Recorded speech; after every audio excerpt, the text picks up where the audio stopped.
অনেক বাঁচতে চাই গুনাহ থেকে, কিন্তু পারছি না কোনো মতেই।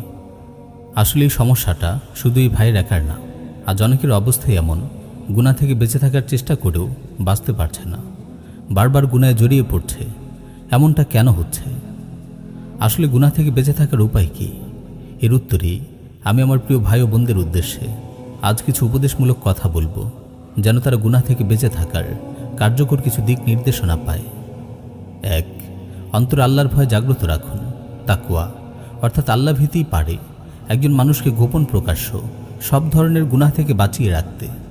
সত্যিকার অর্থে যার অন্তরে আল্লাহর ভয় আছে, যে বিশ্বাস করে আমি যা কিছুই করছি সব আল্লাহ তাআলা দেখছেন, তিনি সব কিছু জানেন, শোনেন, দেখেন, অন্তরের গোপন কামনা বাসনা সম্পর্কেও তিনি অবগত আছেন, এমন ব্যক্তির পক্ষে গুনাহে লিপ্ত হওয়া সম্ভব নয়। অন্তরে গুনাহের কামনা বাসনা জাগলেও সে আল্লাহর ভয়ে